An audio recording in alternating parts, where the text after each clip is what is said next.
The bright lights of Station Unity reflected off Captain Reed's perfectly polished boots as he stood at attention.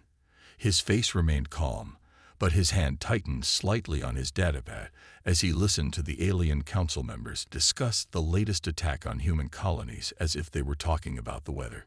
"Surely these are just common trading disputes," said Blue Speaker Vale, his crystalline body shimmering as he waved three of his arms dismissively.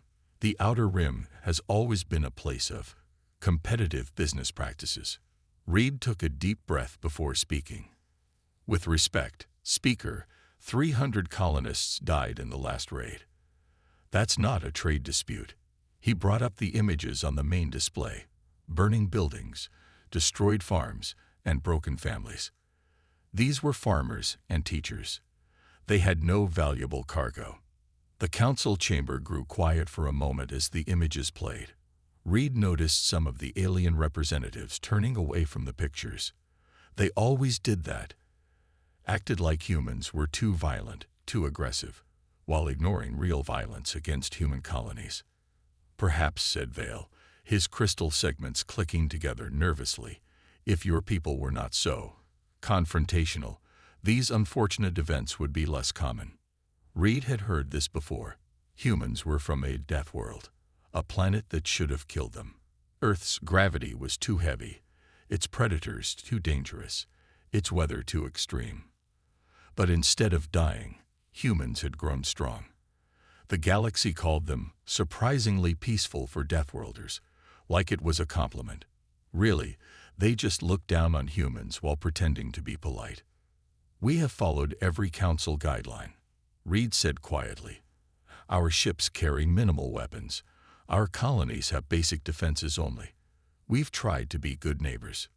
He paused, looking each council member in their eyes, faces, or sensory clusters. "But our people are dying while you debate." The council chairman, a floating cloud of purple gas in a containment field, drifted forward. "Captain Reed, we understand your emotional response. Your species is young. You must learn patience. The council has maintained peace for 10,000 years. Reed's datapad chimed. He looked down at it, and something in his face made the nearest council guard step back. But he didn't shout. He didn't rage. When he looked up, his voice was perfectly steady. "I just received word that New Hope Colony was attacked an hour ago." His words fell into silence. "The raiders hit the school first. My wife was a teacher there. My daughters." He stopped, swallowed, continued. "The colony's distress call lasted 6 minutes. They followed procedures. They didn't fight back. They waited for help that couldn't arrive in time because our ships aren't allowed to patrol that sector." The chairman's gas cloud swirled faster. "This is tragic, of course. We will form a committee to investigate." "No." Reed's single word cut through the chamber. "No more committees. No more investigations. No more watching our people die to protect your comfortable lies about peace." He straightened his uniform, a habit from years of military discipline. "Humanity has tried to be nice. We've tried to play by your rules. We've listened to you call us violent while pirates murder our children." Elder Moss, the ancient tree-like being who rarely spoke at these meetings, creaked forward. "Captain," he said softly, "your tone concerns me." Reed smiled. It wasn't a happy expression. It should. He turned to leave, then stopped. "You know why Earth is called a death world? Because everything there tried to kill us. But we're still here. We learned to be peaceful not because we're weak, but because we're so very good at the alternative." The council chamber was very quiet as Reed walked out. The humans had always been polite, always helpful, always careful to follow the rules, even when it cost them. The council had thought they were like all young species, eager to please, easy to control. They had forgotten something important. On a death world, being nice is a choice, and choices can be unmade. Admiral Barnes stood before the Galactic Council 3 days later. The chamber was fuller than usual. News of Captain Reed's departure had spread quickly. Many species wanted to see how humans would act now. They expected shouting, demands, maybe even threats. That's what Deathworlders did, after all. Instead, Barnes smiled politely as she always had. Her gray hair was perfectly styled, her uniform crisp and neat. She looked exactly like the calm, reasonable human diplomat they'd dealt with for years. This made her words hit even harder. "Honor Council," she said, her voice carrying easily through the large chamber, "I'm here to inform you of a change in human policy." She paused, letting her eyes move across the gathered representatives. "We will no longer be requesting permission to defend our people." The chairman's containment field flickered with agitation. "Admiral, surely we can discuss this reasonably." "I am being reasonable," Barnes said, still smiling. "I'm giving you notice, which is more than the raiders gave New Hope Colony." She pressed a button, and the chamber's screens lit up with a map of human space. "As of today, Earth Defense Force ships will patrol all human settled areas. We will respond to any threats with appropriate force." "You can't." Blue Speaker Vale's crystal body chimed with alarm. "The Council must approve all military operations. There are procedures." "The procedures killed my people." Barnes's smile never wavered, but something in her eyes made Vale step back. "We followed your rules. We trusted your protection. That trust cost us 37,000 lives in the past year alone." Elder Moss moved forward, his ancient wooden form creaking. "Admiral," he said softly, "I am perhaps the oldest being in this chamber. I have seen species rise and fall. When they act from anger, they often fall." "You mistake me, Elder," Barnes replied. "This isn't anger, this is clarity." She touched another button, and the screen showed images of human ships, more ships than most of the Council had thought humans possessed. "We held back. We showed you only what you wanted to see.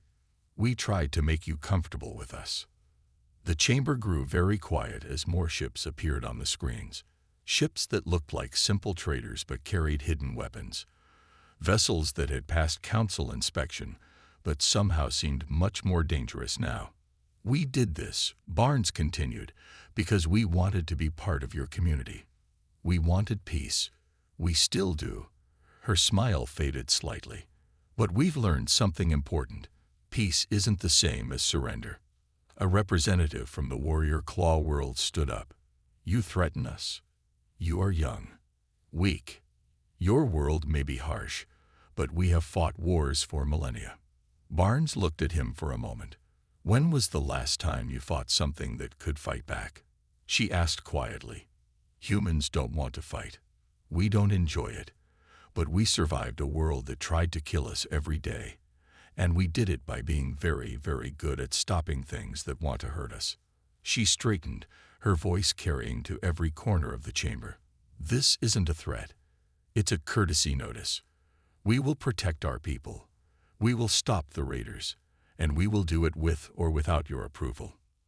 Elder Moss moved closer to her, studying her face. "I remember another species, long ago, that spoke as you do now. They became monsters." "With respect, Elder," Barnes said, "we're not becoming monsters. We're simply stopping pretending we're helpless." She turned to leave, then paused. "Humanity's hand is still extended in friendship. But from now on, that hand will be holding a shield as well." The Council erupted in argument as she walked out. Only Elder Moss remained silent, watching her go. He had seen that look before, not in monsters or conquerors, but in protectors who had finally been pushed too far. The humans had been playing a part, trying to fit in, trying to be what the Council wanted. Now they would see what humans were when they stopped pretending, and Moss suspected the galaxy would never be the same. The Raider fleet dropped out of faster-than-light travel near the mining colony of Deep Core 7. Their ships moved with the confidence of predators who had done this many times before. The colony was human, which meant minimal defenses and easy pickings. Their sensors showed only 3 small trading vessels in orbit. The Raider commander grinned, showing sharp teeth. Humans always ran. They always hid. They always waited for help that came too late. His ships moved closer, weapons charging. That's when the trading vessels changed. Hidden panels slid away, revealing weapon ports. Engines that had seemed weak flared with impossible power. The ships moved with a speed and grace that should have been impossible for vessels that size. The raider commander's grin faded as his tactical display lit up with new contacts. The human ships hadn't been running away. They'd been herding the raiders exactly where they wanted them. Captain Reed's voice came over all channels, calm and clear. "This is Earth Defense Force. You have entered human space without authorization. You have demonstrated hostile intent. You will power down your weapons and prepare to be boarded." The raiders didn't surrender, of course. They never did. They opened fire, their shots accurate and powerful. But they hit nothing. The human ships moved like dancers, each motion precise and planned. They hadn't been practicing war for millennia like the Claw Worlds. They'd been practicing something far more important: survival. Reed watched from his command chair as his crews demonstrated what humanity had been hiding. Ships that seemed to jump impossible distances, using drive technologies the Council thought too dangerous to use. Weapons that didn't exist in any official record. Tactics that made the raiders' traditional formation fall apart in seconds. "Remember," Reed said to his crew, "we're not here for revenge. We're here to stop them, to protect our people. Do it right." The battle, if it could be called that, lasted less than 10 minutes. When it was over, every raider ship was disabled but not destroyed. Their crews were alive but unable to resist boarding. The human ships hadn't taken a single serious hit. Reed walked through the captured raider flagship, looking at the alien pirates who had terrorized human space for so long. They stared at him with fear now, and he felt no satisfaction from it. "You thought we were weak," he said quietly. "Everyone did. Because we tried to talk first. Because we didn't want to fight." He stopped in front of the raider commander. "But we're from Earth. Everything on our world evolved to be either very good at killing or very good at not being killed. We're very good at both." News of the battle spread across the galaxy faster than light itself. Videos showed human ships moving in ways that violated what other species thought possible. Reports detailed how Earth's primitive technology had somehow bypassed the raiders' best defenses. The Galactic Council called an emergency session. Blue speaker Vale's crystal form vibrated with agitation as he showed the battle recordings. They'd been hiding their true capabilities.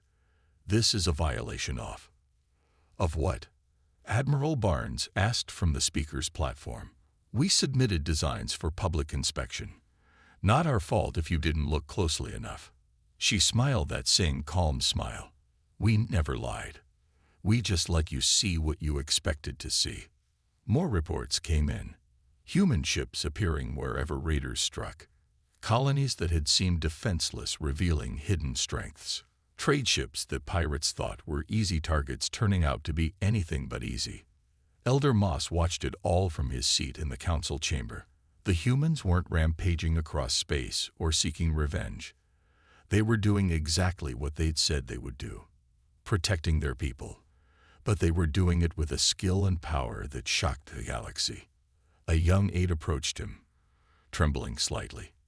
"Elder, what do we do? The humans, they're so much more dangerous than we thought." Moss creaked thoughtfully. "No, young one.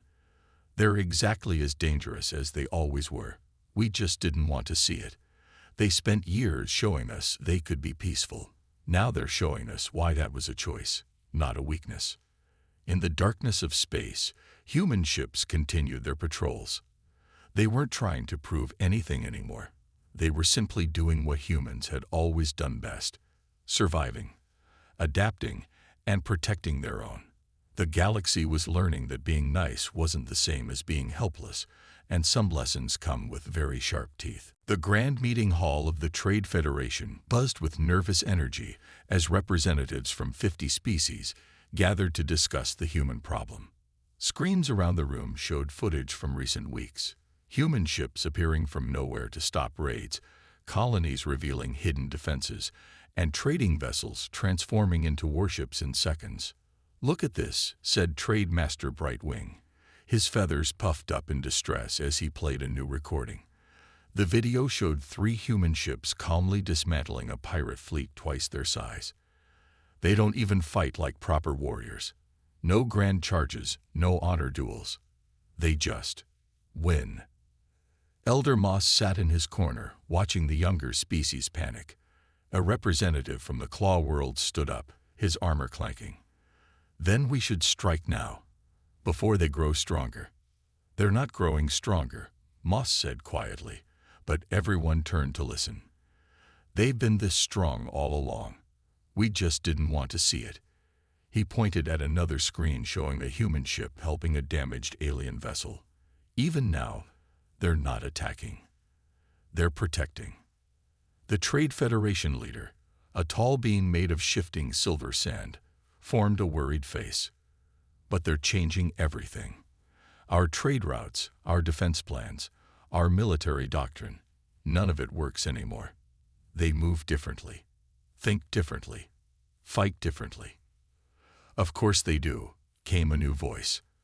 Admiral Barnes walked into the hall, still wearing that same calm smile that now made everyone nervous. They hadn't invited her, but somehow they weren't surprised she knew about the meeting. Admiral, the Trademaster said nervously, we were just discussing recent changes in space security. Barnes finished for him. I know. That's why I came. She walked to the center of the hall, looking at the worried faces around her. You're all asking the wrong questions. You're asking how to deal with humans now that we've revealed our strength. You should be asking why we hid it in the first place. The hall grew quiet. The silver sand leader shifted uncertainly. Why? Why did you? Because we wanted peace, Barnes said simply. We wanted to be part of this community.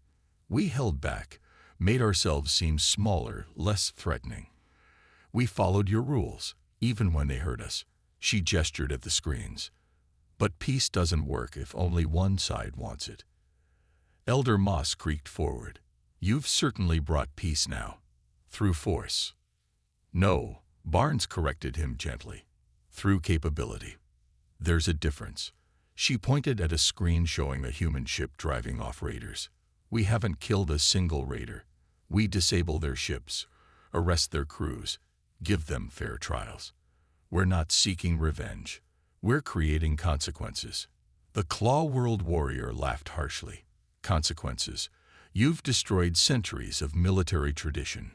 Your traditions got our people killed. Barnes replied, her smile never wavering. You all thought you knew about war because you fought dramatic battles for thousands of years. But humans, we had to learn about survival. There's a difference between fighting wars and staying alive. She walked around the room, making eye contact with each representative. Your ships are beautiful, powerful, and completely impractical. Your tactics are based on honor and tradition rather than effectiveness. You've been playing at war. We've been playing at peace. The silver sand leader reformed into a more aggressive shape. Are you threatening us? No, Barnes sighed. I'm trying to help you understand. Humans don't want to rule the galaxy. We don't want to fight you. We just want to live. She paused by a screen showing a human colony. But we will not watch our people die anymore just to make you comfortable. Elder Moss studied her for a long moment. Some species are calling for sanctions against Earth. Travel restrictions. Trade embargoes. Barnes actually laughed at that. You can try, but ask yourselves this. Do you really want to make enemies of the people who've been choosing to be nice? She turned to leave, then stopped. We're still the same humans who helped build your stations, who trade in your ports, who share our medicine and technology. We haven't changed. We've just stopped pretending. The hall erupted in argument after she left. But Elder Moss noticed something interesting. The screens showing human ships protecting trade routes had more viewers than the ones showing them fighting. Perhaps, he thought, the galaxy was learning an important lesson about the difference between being peaceful and being weak. The council delegation stepped off their ship onto Earth's soil for the first time. They had expected to find military parades, weapons displays, or angry crowds. Instead, they found clean streets, busy markets, and children playing in parks. It made them more nervous than any show of force would have. Blue Speaker Vale led the group, his crystal form catching sunlight as he walked. Behind him came representatives from the Trade Federation, the Claw Worlds, and 3 other major powers. Elder Moss brought up the rear, watching everything with ancient eyes. They found Admiral Barnes waiting in a simple meeting room overlooking the ocean. Captain Reed stood beside her, his face as calm as ever. No guards, no weapons, just 2 humans in clean uniforms, waiting patiently. "Welcome to Earth," Barnes said with that same polite smile that now made the delegates shift uncomfortably. "I trust your journey was pleasant." The Claw World representative stepped forward aggressively. "Drop this act. We know what you are now. You've been deceiving us all along." "No," Reed said quietly. "You deceived yourselves. You saw what you wanted to see." He touched a control, and the wall screens lit up with images. "This is New Hope Colony today. We rebuilt it.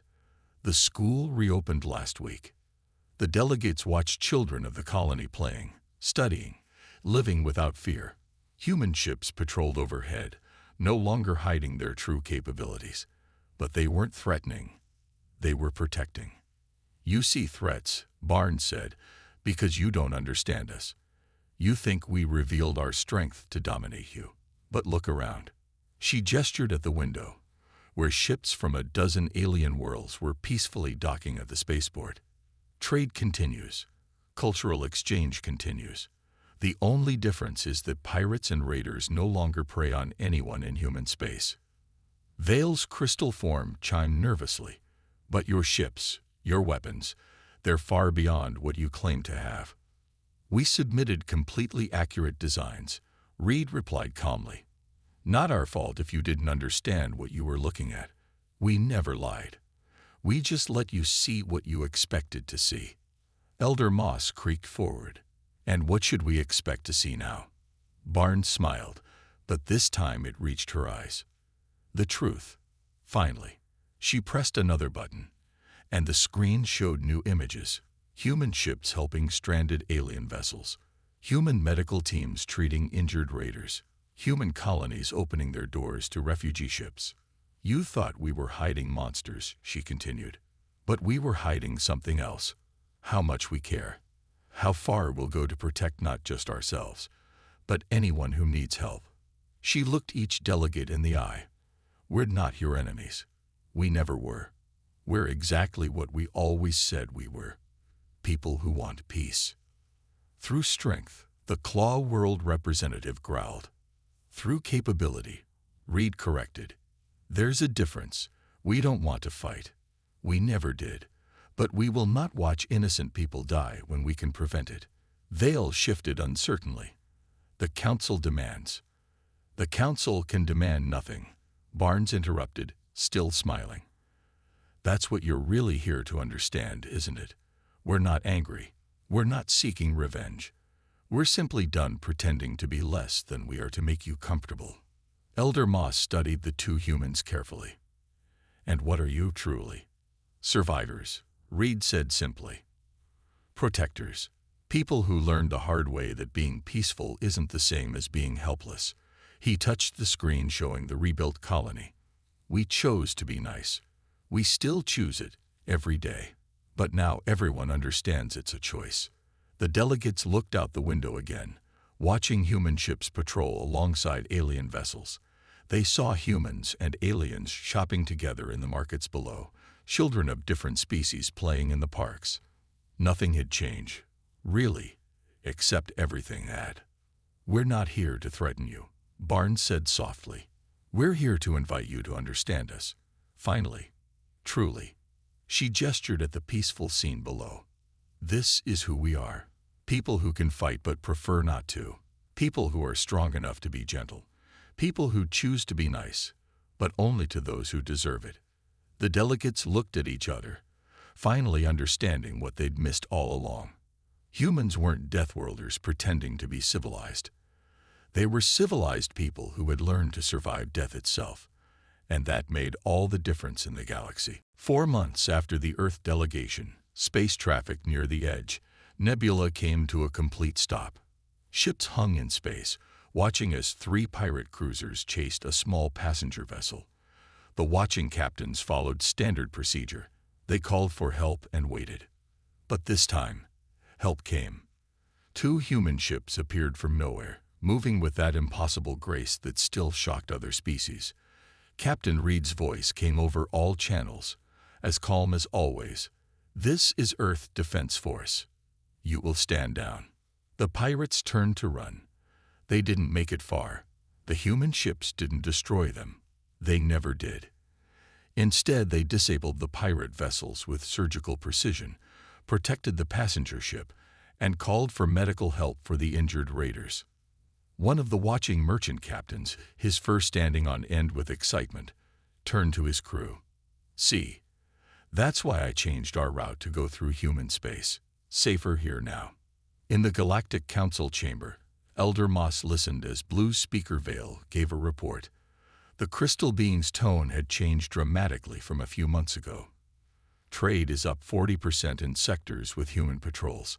Piracy is down 90%. And Vale paused, his crystal segments clicking together. 3 more worlds have requested human protection. Not conquest, Moss noted quietly. Protection.